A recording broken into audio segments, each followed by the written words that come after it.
आङो जोबोरैनो गोजोननाय मोनदों जे जोंहा चिरां जिल्ला समाज कल्याण बिभागा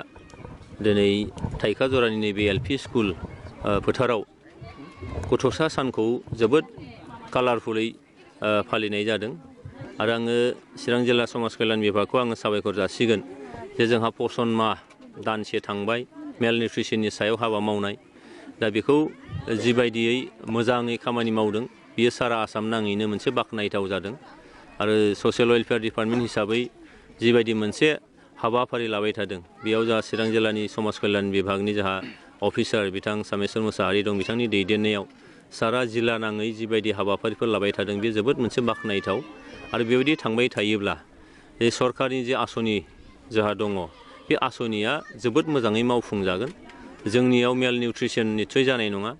मेल निउट्रिसननि खोथा बुङोबा बेयाव बिमानि खोथा फैबाय आरो गथ'फोरनि खोथा फैबाय दा बेखौ बयबो जाहाथे गोसो होनानै मावो आं खावलायदों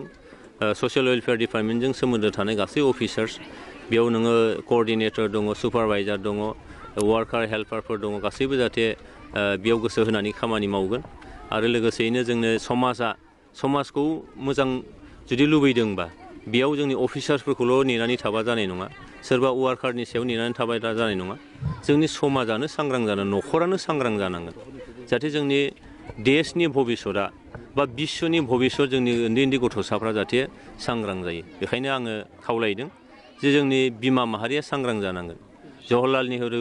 जाय बिथांनि जोनोम सानजों लोब्बा लाखिनानै गथ'सा सान फालिनाय जायो बे जवाहरलाल नेहरुआ फंसे जोबोद मोनसे बेसेन गोसा बाथ्रा बिथाङा बुंदोंमोन बे जाहैबाय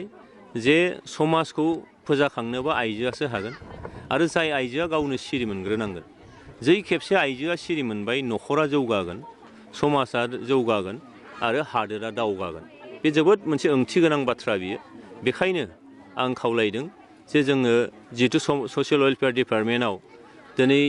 उन्दै उन्दै गथ'साफोरखौ सांग्रां खालामनाय न'खरखौ सांग्रां खालामनाय बे हाबाफारियाव गुबैयै बिमा माहारिया बेयाव नांजाबफानानै दं बेखायनो आं बिमा माहारिखौ खावलायगोन जाहाथे जोंनि देशआ मोजां सोलियो बेमार आजार गैयै मेल निउट्रिसन जाहाथे जाया आइजो माहारिजों लोगोसे गथ'फ्रा मोजां मोनसे थासारियाव जाहाथे थानो मोनो जोंनि जे मिशन बे मिशना जाहाथे साक्सेस जायो बिनि थाखाय आं खावलायो आरो गथ'साफोरखौ आं खावलायदों जे जोङो नैबे दिनैनि सानाव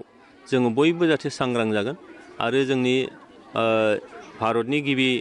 गाहाय मन्त्रि जवाहरलाल नेहरुनि जोनोम साना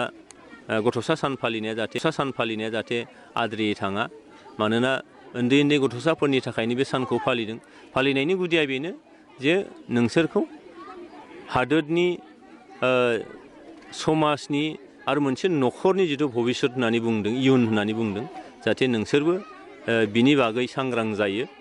जि बोसोनफोर होदों बिमा बिफाया जि बोसोनफोर होदों जोंनि गेदेर गोलावफ्रा जि बोसोनफोर होदों जोंनि अंगनबादि वार्कारफ्रा जि बोसोन होदों जोंनि फोरोंगिरिफ्रा बेखौ जाहाथे थि लानानै इयुनाव जाहाथे गावखौ राफोद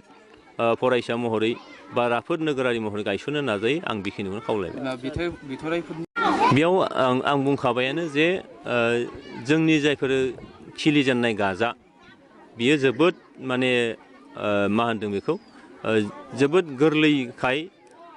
जायखिजाया टाइमावनो बेयाव एम्फौ जानो हायो गुन अरनो हायो माबा मोनसे खार'नाव बिथांमोनहा नस्थ' जानो हायो दा बेखायनो बेखौ जोथोन लानांगौआ जोंनिसो भबिसतखौ जों बोरैहाय लुबैदों बे जोंनि जायफोर गेदेर गोलावफोर दङ बा जोंनि गार्जेनफोर दङ बिथांमोना बेखौ सिन्था खालामनांगौ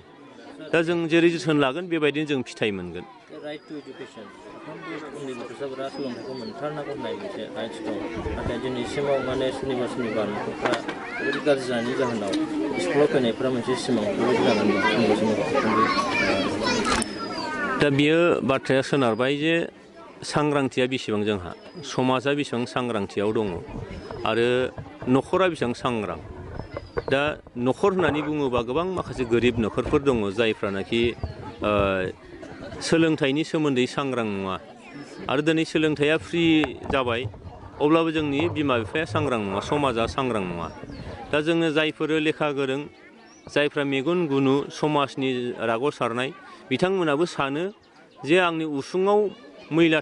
थाबाबो अरजाया आंनि सिथ्लाया मोजां जाबानो जाबाय नाथाय आं बेखौ ओरैबायदिसो बुंनो लुबैदों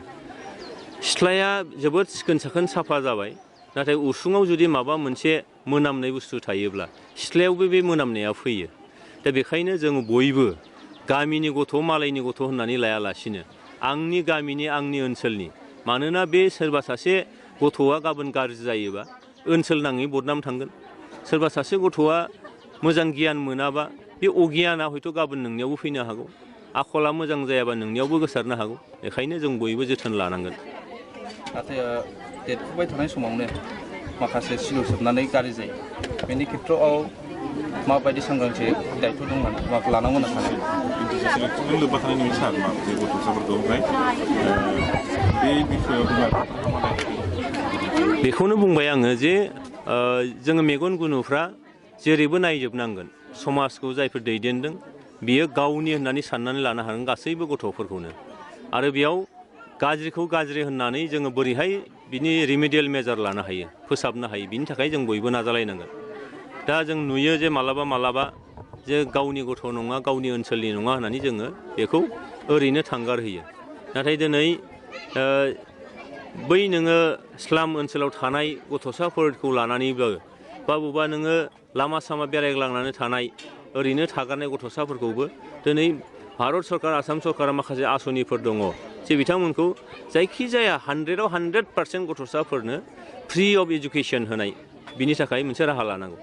दा सरकाराथ' नोङो नोंनि सिथ्लासिम फैनो हाया, नोंनि ओनसोलसिम फैनो हाया। जों ओनसोलाव थानाय साफ्रोमबो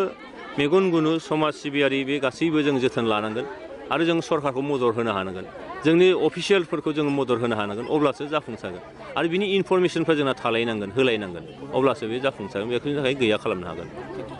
गिबियाव हामबाय होनदों जोंनि चिरां जिल्ला ससियेल वेलफेयारनि गाहाय मावख'गिरि बिथांखौ आरो बिथांजों लोगोसे जोंनि जा बिमाफोरा दिनै बाहागो लादों, अनसुलि बिमाफोर,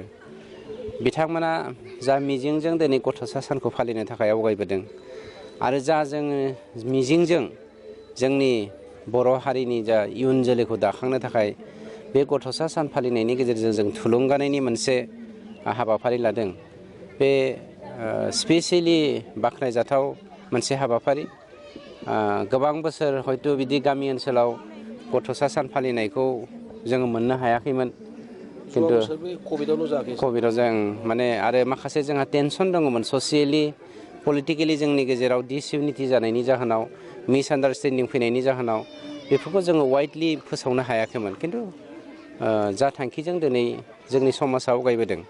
बे जोंनि थाखाय बाख्नायथावना। खिन्थु माखासे मानसि, आं निर्दिष्ट सोरखौबा बुंनो नागिराखै, जायफ्रा गावसोरखौनो बिराद गोजौ थाखोनि होननानै साननानै लायो, रांखान्थि बिथिङावनो जा, राजखान्थि बिथिङावनो जा, इन्टेलेक्सुवेलियानो जा, बिथांमोना जे दिनै जोंनि समाजखौ गाज्रि लामाजों इयुथफोरखौ दैदेनगासिनो दङ, बेखौ जोङो दिनै मोनफ्रोमबो आगानावनो, मोनफ्रोमबो स्टेपावनो जों हमदांनो हागासिनो दङ। जायनि जाहोनाव जोंनि समाजाव गुबुंले बारहावाया बारानिफ्राय बारा जालांदों, स्पेसियेलि एमां दा इयुथ्स। बेखौ फोजोबस्रांनायनि थाखाय जोंनि साखाथियाव बिमाफोर गसंनानै दङ। दिनै बिमाफ्रा जानजि खाफ्रादों। गावनि राव, हारिमु, थुनलाइखौ बिमाफ्रा जेरै आसि दांनाय दांनाय, आसि थुनाय थुनाय, दाउखुमै अरबाय नामा, मोज्लाय अरबाय नामा, सिखौ अरबाय नामा, बेफोरबायदि माने नायबिजिरनाय, अनसायनायनि गेजेरजों जेरै गावनि फिसाफोरखौ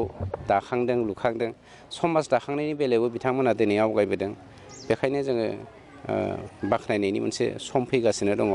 खस्थ'नि गेजेरजों जों आवगायलांनांगोन आरो स्पेसियेलि बेफोरबायदि बिथिंखौ जौगाहोनायनि बेलायाव नोंथांमोननि बे मिडियाफोरा मेइन रेसपन्सिबिलिटि लानांगोन, बेखौसो आं गुरैयै खावलायदों। दिनाव प्राइभेट इन्स्टिटिउसनफोरखौ मेइन प्रेफारेन्स होयो दानि पेरेन्टसफोरा, ओमफ्राय गभर्नमेन्टखौ ओरैनो नोजोर खालामनायनि सायाव दं। आं डेफिनेटलि किसुमान खेथ्रआव सापर्ट खालामो।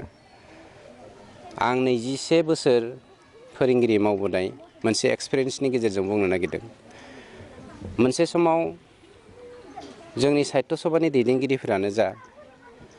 साफ्रोमबो फोरोंगिरिया जोंनि साहित्य सभाजों लोब्बा दङ। खिन्थु जोंनि माखासे दैदेनगिरिफोरा गाव गावनि फरायसाफोर, गावनि फिसाफोरखौ गाव फोरोंनाय स्कुलावनो फोरोङालासिनो इंलिस मिडियामाव फोरोंनानै जोंनि बर' मिडियामाव फरायनाय गथ' गथायफोरखौ जे डिप्राइभ खालामबोदों,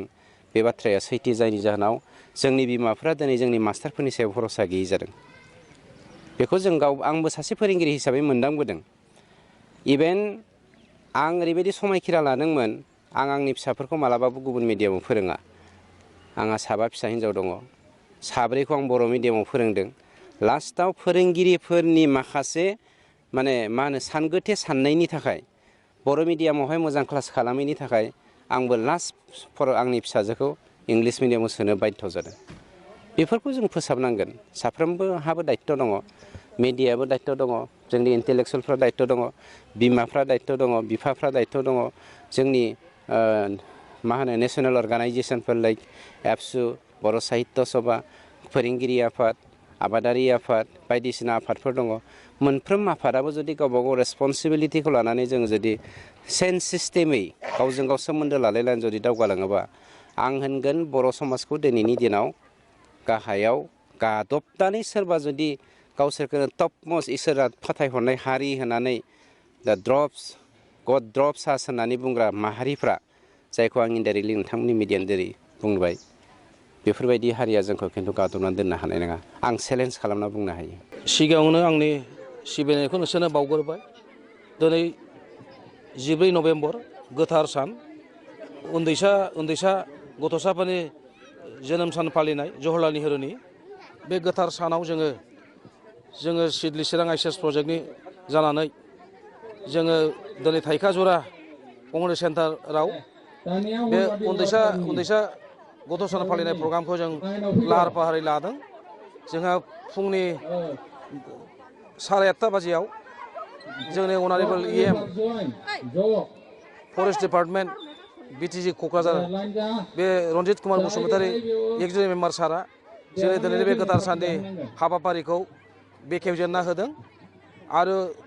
बे एखे गोथार सानावनो जोङो चिफ गेस्ट हिसाबै जोंनिनो 31 सिडली ST LACनि मानाव गेदेर श्रीजुत जयन्त कुमार बसुमतारी सारखौहाय जोङो लिंहरनानै दिनैनि बे गोथार साननि जेरै उन्दैसा फालिनायनि गथ'सा सान फालिनायनि फिरफिलाखौ MLA सारनि जरियते जोङो दिनैनि फ्लेगखौ हइस्ट खालामना होनाय जादों आरो बे गोथार साननिनो जायनि जाहोनाव दिनैनि बे गोथार सानखौ फालिदों बे पन्डित जवाहरलाल नेहरु बेनि बिबार बावनाय हाबाफारिखौबो जोङो जोंनि MLA सारनि गेजेरजोंनो जों बेखौ बेखेवजेनदों दा दिनैनि बे गोथार सानाव जोङो जोंनि आलासि महरै जोङो थाइखाजरा LP स्कुलनि हेड मास्टार बिदि एसिस्टेन्ट मास्टार एसिस्टेन्ट टिचार बिसोरखौ जों इनभाइट खालामदों लोगोसे बे थाइखाजरा VCDCनि चेयारमेन बारग' चेयारमेन बिथांमोनखौबो जों हांख्राय हरदों आरो बे ओनसोलनिनो मोननै मोनथाम गामिनि गावबुराफोरखौबो जोङो हांख्राय हरदों आरो जोंनि बे गभर्नमेन्ट लेभेलनिफ्राय जे प्रेसिडेन्ट सेक्रेटारि बे